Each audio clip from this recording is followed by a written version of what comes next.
Hello and welcome to another episode of I'm Talking.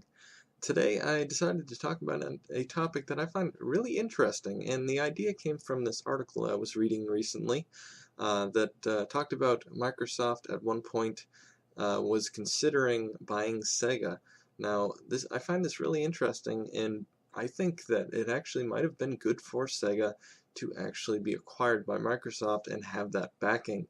Now, nobody ever really knew why this acquisition fell through until now. There's been a few articles online talking about this, and a former Microsoft executive has said that Bill Gates was actually the reason behind them not buying SEGA. According to him, Bill Gates had said he didn't think SEGA had enough muscle to eventually stop Sony, which was correct in terms of just Sega by themselves.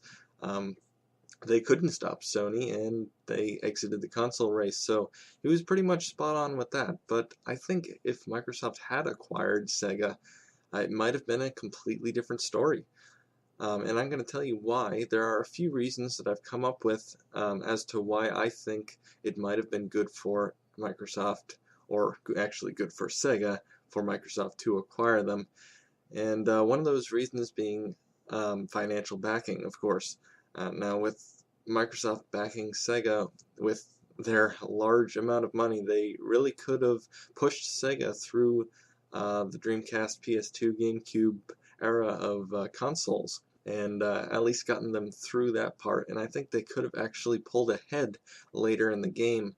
And one of those reasons, I think, is because if Microsoft had acquired Sega, likely Halo would be a Dreamcast exclusive. Now, Halo, as a lot of you know, was a system seller for the original Xbox, and I think it could have done the same thing for the Dreamcast. Now, of course, it would have come out later in the Dreamcast life, but like I said, I do think that the Dreamcast could have lasted that long if they had Microsoft behind them. And Halo really would have been a big system seller for the Dreamcast, as it was with the original Xbox. So the final reason I have is reputation. Now, as I had said in my previous Talking episode, where I talked about the Dreamcast demise, I think the main reason why the Dreamcast didn't last as long as it could have was Sega's reputation at the time, due to the premature discontinuation of the 32X and the Sega Saturn, and of course the early release, or the surprise early release of the Sega Saturn, which angered developers.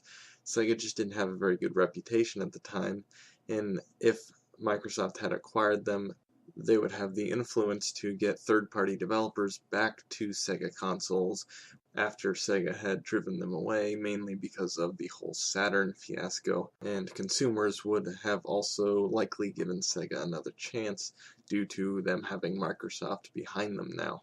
But of course, this is all just speculation, and none of this really ever happened.